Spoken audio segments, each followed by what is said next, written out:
Hello guys, myself Rishi Jain. I hope all are doing very well. So in continuity with the chapter electricity, today we will discuss the topic effect of temperature on resistance. आप सभी student basically ये चीज सोचोगे कि effect of temperature on resistance के already मैंने discuss कर लिया, रेजिस्टिविटी के ऊपर भी डिस्कस कर लिया है, बट नाउ स्टूडेंट्स हमने क्या करना है, इसको कंप्लीटली डिस्कशन में लाना है, कंप्लीटली डेप्थ में डिस्कशन करनी है कि what will be the effect of the temperature on the resistance. पहले जो मैंने आपको effect of temperature on the resistance बताया था वो भी मैं इसमें डिस्कस करूंगा और आगे फिर फर्दर हम इसमें डिस्कस करेंगे। और ये टॉपिक इटसेल्फ बहुत ज्यादा इंपॉर्टेंट है और इसके न्यूमेरिकल प्रॉब्लम भी, तो आपने इसको अच्छे से करना है। तो देखिए आपके पास क्या effect of temperature on resistance, आपके पास स्टूडेंट्स रिलेशन आपको पहले बताया था R equal to ml upon n e square tau a. तो यहां से जो R है बेसिकली क्या है, इनवर्सली प्रोपोर्शनल टू टाउ। आपको पता है कि जैसे आप टेम्परेचर इंक्रीज करते हो तो नंबर ऑफ वाइब्रेशन क्या करती हैं, इंक्रीज करती हैं। और अगर नंबर ऑफ वाइब्रेशन आपके पास इंक्रीज करती हैं तो इसका मतलब वो वाइब्रेशन अगर इंक्रीज कर जाएंगी तो वो कम टाइम में हो जाएंगी।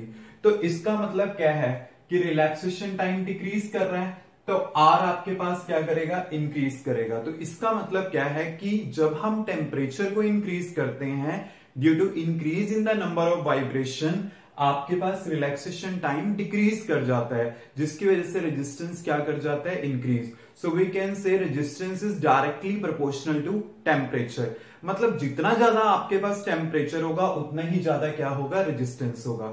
स्टूडेंट अब मेनली हमने क्या करना है, एक फार्मूला डिस्कस करना है टेम्परेचर से related in the terms of the resistance. वो हम कैसे डिस्कस करेंगे, एक तो हमारी ये डिस्कशन है, ये तो हमारी हो चुकी थी पहले भी। अब देखिए नेक्स्ट जो फार्मूला है वो क्या है, R T equal to R naught 1 प्लस alpha T plus beta T square. ये मेरे पास फार्मूला है।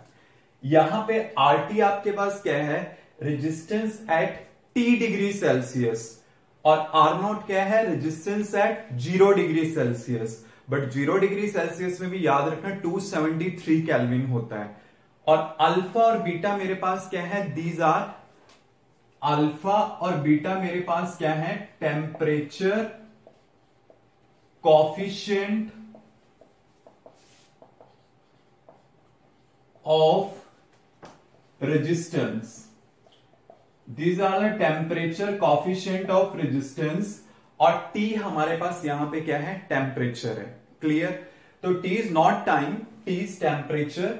RT is a resistance at T degree Celsius, R naught at 0 degree Celsius, T is temperature, alpha and beta are the coefficient of resistance.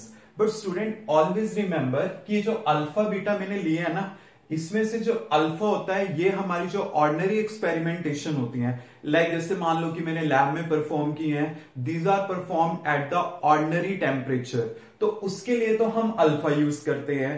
But अगर suppose करो कि जो experimentation बहुत ज्यादा high temperature पे होती है, नॉट ऑर्डिनरी एक्सपेरिमेंट, लाइक जैसे हाई एनर्जी फिजिक्स के जो एक्सपेरिमेंट होते हैं, न्यूक्लियर फिजिक्स के जो एक्सपेरिमेंट होते हैं, वहां पे टेम्परेचर की रिक्वायरमेंट ज्यादा होती है, तो वहां पे हमें बीटा की रिक्वायरमेंट चाहिए होती है।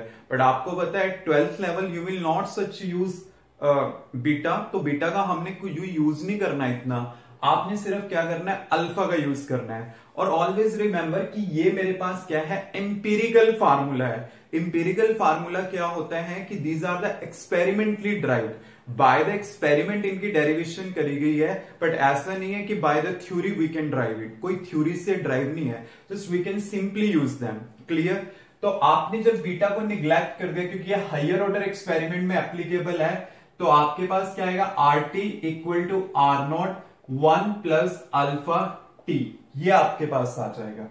अब देखिए मैं क्या कर रहा हूं, R T equal to R naught plus R naught alpha T, इसको मैं इस साइड ले जाता हूं, R T minus R naught equal to R naught alpha T.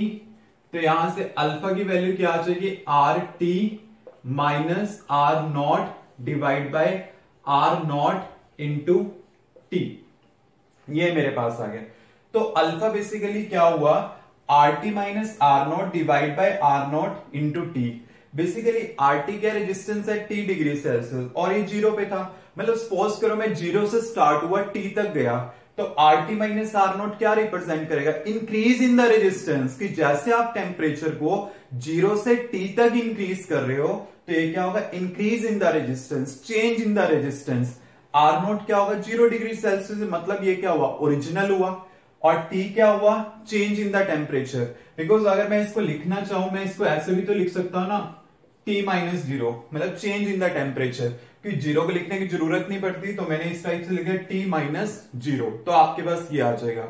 Suppose करो मैंने अगर सिंपली इसको ऐसे लिखना है in the terms of the T2 and the T1, तो मैं इसको ऐसे भी लिख सकता हूं, RT1 T2 minus T1। Basically जो न्यूमेरिकल प्रॉब्लम होती है, न्यूमेरिकल प्रॉब्लम में हमारे पास ये वाला फार्मूला यूज होता है। तो आपको क्लियर होना चाहिए कि क्या है, कि T1 से स्टार्ट हुआ, T2 तक गया, और RT1 क्या ओरिजिनल है उसका, T1 पे जो था, और T2 माइनस T1 क्या होगा, चेंज इन द टेम्परेचर। तो बेसिकली जो अल्फा होता है उसका स्टेटमेंट क्या होगा, उसका डेफिनेशन क्या होगा, कि it is defined as a ratio of increase in the resistance per unit original resistance per degree rise in the temperature. मतलब कितना रेजिस्टेंस में इंक्रीज हुआ per unit original per degree rise in temperature. ठीक है, तो ये हमारे पास क्या होगा, अल्फा होगा। अब इसके ऐसा यूनिट क्या होंगे, आपको पता है ऊपर भी रेजिस्टेंस है, यहां पे भी रेजिस्टेंस है, तो रेजिस्टेंस रेजिस्टेंस के तो कैंसिल आउट। तो मतलब क्या है, कि अगर मैं ऊपर ओम लूं तो नीचे भी ओम ही है, और टेम्परेचर के क्या होते हैं, केल्विन होते हैं, तो इसके हिसाब से क्या होगा, ये दोनों कैंसिल आउट, तो ये क्या होगा, पर केल्विन। या फिर आप क्या ले सकते हो, पर डिग्री सेल्सियस, ये भी ले सकते हो। तो ये आपके पास क्या होंगे, इसके ऐसा यूनिट। आई थिंक यहां तक क्लियर होगा। अब देखिए, मैं डिफरेंट मटेरियल्स के लिए अल्फा की वैल्यू डिस्कस कर रहा हूं, डिफरेंट टाइप्स के मटेरियल के लिए।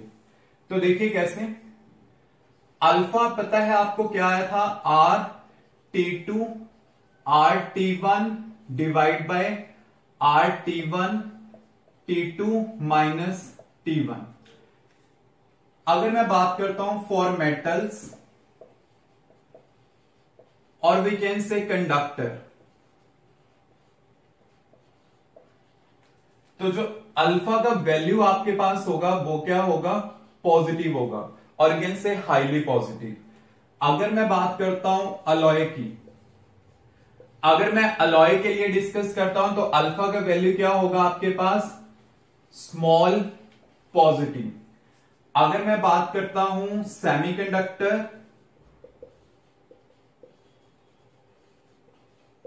और इंसुलेटर, अगर मैं इन दोनों मटेरियल की बात करता हूं, तो इनके लिए वैल्यू क्या होगा, नेगेटिव होगा। तो कंडक्टर्स के लिए, मेटल्स के लिए वैल्यू पॉजिटिव होने का मतलब क्या है, हाईली पॉजिटिव होने का मतलब क्या होता है, कि ये जो रिलेशन है एक सिंपल मैनर में बात करेगी। कि मतलब क्या है, कि अगर अल्फा सिंपली पॉजिटिव है, हाईली पॉजिटिव है, तो उसका मतलब क्या है, कि जैसे आप टेम्परेचर को इंक्रीज करोगे, तो रेजिस्टेंस भी क्या करेगा, इंक्रीज करेगा। बिकॉज आपके पास ये फैक्टर भी पॉजिटिव है, ये भी पॉजिटिव आएगा। तो मतलब क्या होगा, वो पॉजिटिव, मतलब अगर आप कंडक्टर लेते हो, कंडक्टर के केस में ऐसे ही होता है।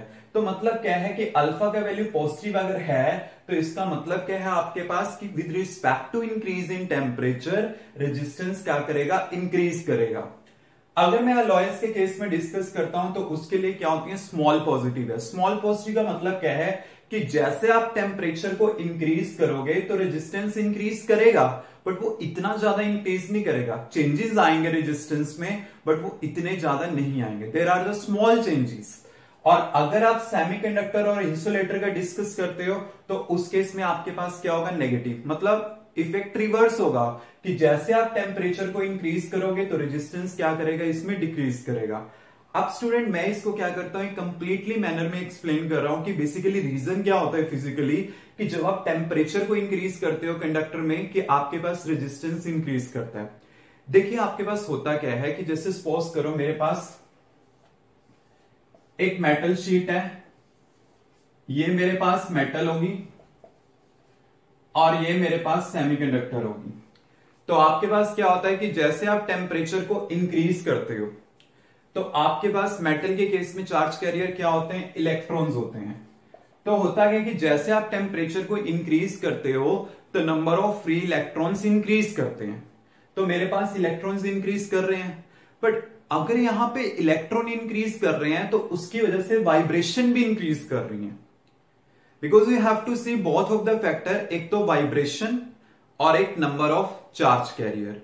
तो आपके पास मेटल में क्या होता है, वाइब्रेशन भी इंक्रीज करती हैं और नंबर ऑफ इलेक्ट्रॉन्स भी इंक्रीज करते हैं, बट जो यहां पे नंबर ऑफ वाइब्रेशन होती हैं वो ज्यादा होती हैं। मतलब क्या होता है, वाइब्रेशन होने की वजह से आपको ये तो पता ही है R inversely proportional to tau, कि आपके पास क्या हो रहा है कि अगर वाइब्रेशन इंक्रीज हो रही है तो उसकी वजह से क्या है, ये जो रिलैक्सेशन टाइम है आपके पास ये क्या करेगा, डिक्रीज कर जाएगा, और रेजिस्टेंस क्या करेगा, इंक्रीज। मतलब यहां पे क्या होता है, जो नंबर ऑफ वाइब्रेशन है नंबर ऑफ चार्ज कैरियर के ऊपर डोमिनेट कर जाती हैं। अगर वो डोमिनेंट हो जाती हैं तो इसकी वजह से क्या होता है कि आपके पास नेट क्या होगा, वाइब्रेशन इंक्रीज हुई, और अगर वाइब्रेशन इंक्रीज हुई तो टाउ डिक्रीज करेगा और रेजिस्टेंस क्या करेगा, इंक्रीज करेगा। अगर आप डिस्कस करते हो सेमीकंडक्टर, सेमीकंडक्टर में दो चार्ज कैरियर अवेलेबल होते हैं, एक तो आपके पास होता है इलेक्ट्रॉन और दूसरा क्या होता है, होल। अगर आप टेम्परेचर को इंक्रीज करते हो तो ना पे नंबर ऑफ चार्ज कैरियर क्या करते हैं, इंक्रीज करते हैं, और वाइब्रेशन भी इंक्रीज करती हैं।